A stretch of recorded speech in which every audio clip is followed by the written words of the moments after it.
பொறுத்தது போதும் பொங்கி எழு மனோகரா அப்படின்ற மாதிரி தான் எடப்பாடி பழனிசாமி ஐயா பொங்கி எழுந்திருக்கிறார். ஸோ தொடர்ச்சியா தாவேகா ஏடிஎம்கேவை அட்டாக் பண்ணிக்கிட்டே இருக்கு. இன்னும் சொல்ல போனா ஆதவர்ஜன் அவர்கள் அதிமுகவை தாவேகா கூட இணைச்சிடலாம்பா போற போக்க பார்த்தா, ஏன்னா எல்லாரும் இங்க வந்துட்டாங்க, அதுக்கப்புறம் என்ன தேவையில்லாம இணைச்சிடலாமே அப்படின்ற மாதிரிலாம் பேசி பூதாகர கலப்புனாரு வச்சுக்கங்களேன். ஸோ அதிமுகவை இங்க காலி பண்ணணும், அது மட்டும்தான் எங்களுடைய டார்கெட்டு அப்படின்ற ஒரு ரேஞ்சுக்கு எல்லாருடைய முன்னாள் அமைச்சர்களா இருக்கட்டும், எம்எல்ஏகளா இருக்கட்டும், அதே போல மாவட்ட செயலாளர் இருக்கட்டும், எல்லாரையும் என்ன பண்றாங்க தாம் பக்கம் இழுத்துட்டு வராங்க தாவேகாவினர். ஸோ எடப்பாடி பழனிசாமி காலி பண்ணாம விட மாட்டீங்களா, அதிமுகவை ஒரு வழியா பண்ணாம விட மாட்டீங்களா அப்படின்ற மாதிரி தான் எல்லாருமே இங்க கருத்துக்களை முன் வச்சுட்டு இருக்காங்க. இன்னும் சொல்ல போனா அதிமுக நிர்வாகிகள் எல்லாருமே என்ன சொல்றாங்க, பொங்கி எழுறாங்க, பதவி இல்லாம உங்களால இருக்க முடியாதா அப்படின்றாங்க. அது மாத்திரம் இல்லாம இங்கிருந்து போனாங்கல்ல நிறைய பேர், பதவியில இருந்தவங்க தான் போயிருக்காங்களே கண்டி உண்மையான தொண்டர்கள் அவங்க இல்ல அப்படின்றது ரொம்ப வெட்ட வெளிச்சமா தோல் உரிச்சு காட்டியிருக்காங்க. உண்மையும் கூட. ஏன்னா இங்க அதிமுகவிலிருந்து பதவி சுகத்துல இருந்து அனுபவிச்சவங்க தான் இன்னைக்கு தாவேக்காவில போனா நம்மளுக்கு எதனா ஒரு பதவி கிடைச்சிராதா அப்படின்ற ரேஞ்சுக்கு எம்எல்ஏவா இருந்தாலும் பரவாயில்ல ராஜினாமா பண்ணிட்டு உள்ள போறாங்க.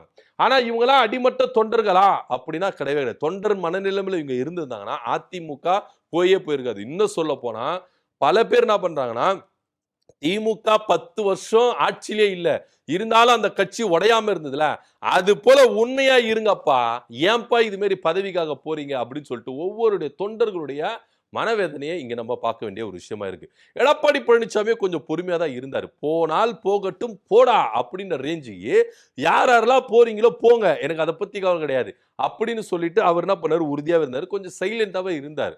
ஆனா இதுக்கப்புறம் சைலண்டா இருந்தாலும் வேலைக்கு ஆகாது, நம்ம வேலையை நம்ம காட்டிட வேண்டியதான் அப்படின்னு சொல்லிட்டு யார் யாரெல்லாம் அந்த பக்கம் போனாங்களோ அவங்களுடைய ஃபைல் எல்லாம் எடுங்க அப்படின்ற ரேஞ்சுக்கு அவங்க ஃபைலை எடுத்துட்டு என்ன பண்ணியிருக்காரு, டேபிள் முன்னாடி அடிக்கிருக்காரு. C Vijayabaskar, MR Vijayabaskar, Kadambur Raju, Udumalai Radhakrishnan, MC Sampath, அது மாத்திரம் இன்னும் நிறைய பேர் அந்த 4 எம்எல்ஏக்கள் போனாங்கல்ல, மரகதம் குமரவேல், அதே போல சத்யபாமா, ஜெயக்குமார் அவர்கள், இசைக்கு சுப்பையா, மற்றவங்க எல்லாருமே இன்னும் எந்தெந்த மாவட்ட செயலாளர் போனாங்களோ, இன்னும் யாரெல்லாம் போக போறாங்களோ அவங்களுடைய லிஸ்ட் எல்லாம் என்ன பண்ணியிருக்காரு, ரெடியா வச்சிருக்காரு.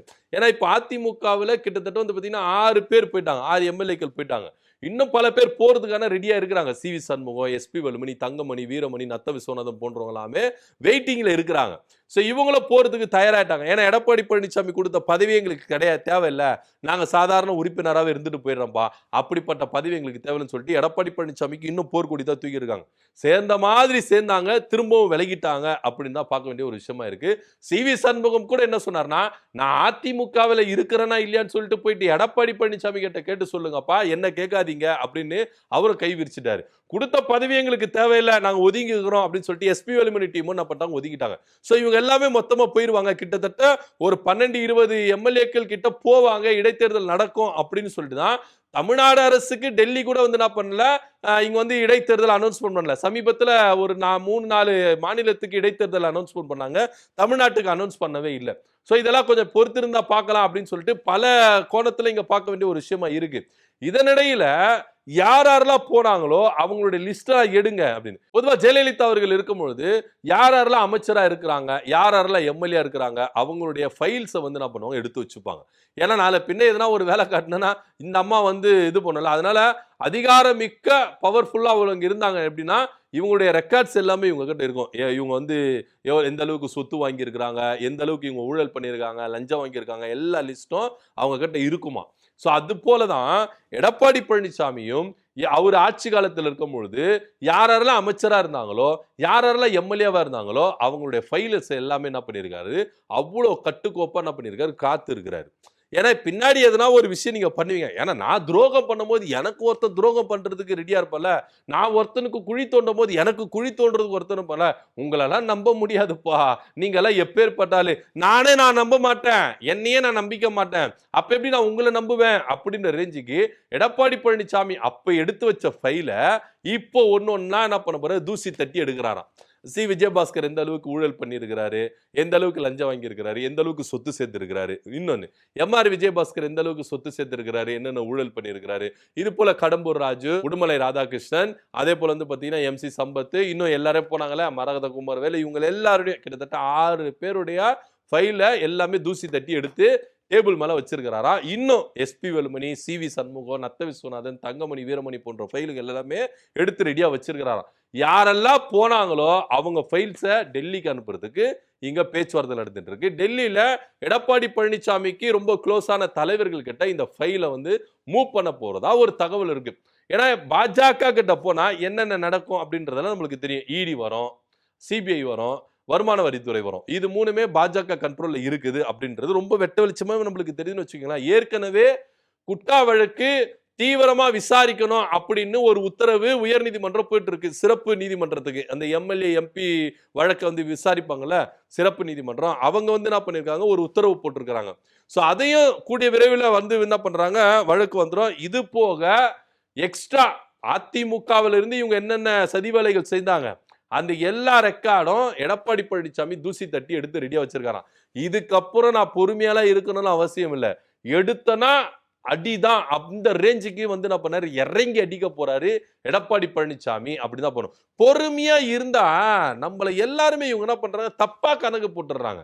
நம்ம ஏன் பொறுமையா இருக்கணும், அதான் போயிட்டீங்களா, இதுக்கப்புறம் உங்களுக்கும் எனக்கும் ஒட்டும் இல்லை, உறவும் கிடையாது, தூக்குங்கப்பா ஃபைல அப்படின்ற ரேஞ்சுக்கு எடப்பாடி பழனிசாமி ஃபைல ரெடி பண்ணி வச்சிருக்காரு. இது பாஜக டேபிள்ல போறதுக்கு கூடிய விரைவில் ப்ராசஸ் நடந்துட்டு இருக்கு அப்படின்னு ஒரு கருத்து முன் வச்சிருக்கு. இதுல பாஜக கொஞ்சம் தயக்கம் காட்டுறதாகவும் சில தகவல் வருது. ஏன் அப்படின்னா இங்க தமிழ்நாட்டுல திமுக பாஜகவை எதிர்த்த மாதிரி தாவேகா எதிர்க்கவே இல்லை.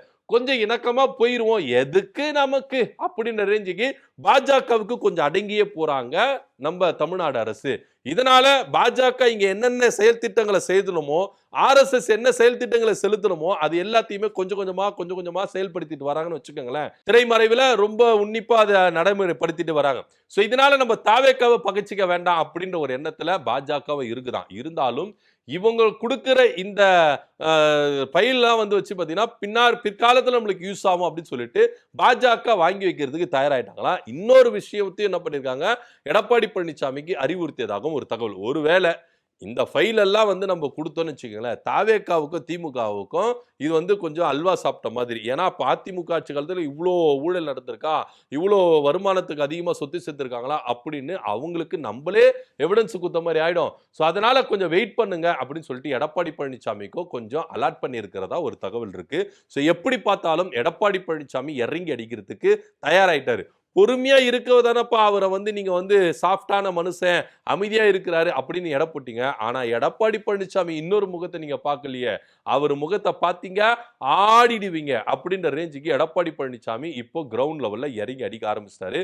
இதுக்கப்புறம் இங்க இருந்து போறவங்க யோசிக்கிறாங்களாம், நீங்க போனவங்களை விட்டுருங்க, இதுக்கப்புறம் இங்கிருந்து போறன்னு நினைக்கிறாங்களா அவங்களுக்கெல்லாம் கொஞ்சம் லைட்டா புளிய கரைச்சிருக்கு வயிற்றுல. எதுக்குப்பா நம்ம அந்த பக்கம் போயிட்டு தேவையில்லாம எடப்பாடி பழனிசாமி ஐயாவை பகைச்சிக்கிட்டு அவர் போயிட்டு இந்த ஃபைல் எல்லாம் அந்த பக்கம் கொடுத்து நமக்கு எதுனா ஒண்ணு வேண்டாம், இருந்துருவோம், 5 வருஷம் எம்எல்ஏவா இருந்துருவோம், பல்ல கட்சிட்டு இருந்துருவோம், போனவங்களுக்கு வேணா அது நடந்துட்டு போயிட்டு நம்மளுக்கு எதுக்கு அப்படின்னு சொல்லிட்டு கொஞ்சம் வெயிட் பண்ற ரஞ்சிக்கு எடப்பாடி பழனிசாமி காய்களை நகர்த்துறாரு அப்படின்னு சொல்லப்படுது. ஏன்னா இந்த பக்கம் இருக்கிறவங்க அந்த பக்கம் போயிட்டாங்கன்னா கொஞ்சம் விளைவுகளை சந்திக்க நேரிடும் அப்படின்றதுனால எதுக்கு வம்பு அப்படின்னு சொல்லிட்டு கொஞ்சம் ஒதுங்கிட்டாங்களாம். அது மாத்திரம் இல்லாம இந்த 6 தொகுதி இப்ப 6 பேர் போயிருக்கிறாங்களா, இந்த 6 தொகுதியிலும் எடப்பாடி பழனிசாமி ஜெயிச்சே ஆகணும் அப்படின்றதுனால தன்னுடைய நிர்வாகிகளுக்கு எல்லாருக்குமே கட்டளை போட்டிருக்காராம், போனவங்களுக்கு தக்க பாடம் புகட்டணும், அதிமுக விட்டு போனது தப்புப்பா அப்படின்னு ஒவ்வொருத்தரும் உணரணும், அந்த அளவுக்கு அவங்களுடைய தோல்விகள் இருக்கணும் அப்படின்னு சொல்லிட்டு இந்த இடைத்தேர்தலில் 6 தொகுதியிலும் களம் காண்றதுக்கு எடப்பாடி பழனிசாமி இறங்கிட்டாரு. ஸோ தங்களுடைய நிர்வாகிகள் என்ன பண்ணியிருக்காரு, துரிதப்படுத்திருக்கிறாரு. இந்த 6 தொகுதியிலும் இவங்க ஜெயிப்பாங்களா தோப்பாங்களா அப்படின்ற ஒரு கேள்வி இங்க முன்வைக்கப்படுது. விஜயபாஸ்கர், எம்.ஆர். விஜயபாஸ்கர் இந்த 2 தொகுதியிலும் தோத்தே ஆகணும். அது மாத்திரம் இல்லாம அந்த 4 பேரு நிப்பாங்களா நிக்க மாட்டாங்களா அப்படின்றது நம்மளுக்கு தெரியல. ஏன்னா அவங்க மேல பல அலிகேஷன் இருக்கிறதுனால விஜய் அவர்கள் அவங்களே நிக்க வைப்பாரா இல்ல மாற்று ஆளுங்களை நிக்க வைப்பாரா அப்படின்ற ப்ராசஸ் போயிட்டு இருக்கு. ஸோ கம்பல்சரி விஜயபாஸ்கரும் எம்.ஆர். விஜயபாஸ்கரும் நிக்கிறாங்க. கரூர் தொகுதியில் எம்.ஆர். விஜயபாஸ்கரும், விராலிமலையில விஜயபாஸ்கர் அவர்கள் நிக்கிறாங்க. ஆனா அவங்க தோல்வி அடையணும் அப்படின்ற ரேஞ்சுக்கு, ஏன்னா போனவங்க அதிமுக ஆளுங்க தான். அவங்க ஜெயிச்சது அதிமுக வாக்கால தான். ஸோ இந்த இடத்துல அதிமுக எந்த அளவுக்கு ஸ்ட்ராங்கா இருந்திருக்கு. ஒரு பக்கம் மக்கள் அலை, இளைஞர்கள் அலை, பெண்கள் அலை அப்படின்னு சொல்லிட்டு விஜய் அவர்கள் ஒரு பக்கம் காலி பண்ணிட்டு வந்தாலும் இந்த தொகுதியில அவங்களால கை வைக்க முடியல. ஏன்னா அந்த இடத்துல அதிமுக ரொம்ப ஸ்ட்ராங்கா இருக்கு. ஸோ அப்படின்ற பட்சத்துல திரும்பவும் அதிமுக தான் வரும் அப்படின்ற ஒரு நம்பிக்கையில எடப்பாடி பழனிசாமி தன்னுடைய நிர்வாகிகளை இதை அசால்ட்டா விட்டுறாதீங்க, இறங்கி நம்ம அடிக்கணும் அப்படின்ற ரேஞ்சுக்கு எடப்பாடி பழனிசாமி இங்க என்ன பண்ணிருக்காரு, இறங்கி இருக்கிறாரு களத்துல அப்படின்னு தான் நம்ம பார்க்கணும். ஸோ கூடிய விரைவில் அதிமுகல இருந்து தாவேகாவுக்கு யாரெல்லாம் போனாங்களோ முன்னாள் அமைச்சர்கள், எம்எல்ஏக்கள் எல்லாருடைய ஃபைலும் பாஜகவுக்கு டேபிளுக்கு போவோம் அப்படின்றதுல எந்தவித மாற்று கருத்து இல்ல. இதுக்கப்புறம் எடப்பாடி பழனிசாமி சாஃப்டாலாம் இருக்க மாட்டாரு, இறங்கி அடிக்க போறாரு அப்படின்னு தான் அவங்களுடைய ஆதரவாளர்கள் தொண்டர்கள் எல்லாம் உற்சாகத்தில் இருக்கிறாங்க. இதை பத்தியோட கருத்து என்ன அப்படின்னு கீழே கமெண்ட் பண்ணுங்க. நன்றி, வணக்கம்.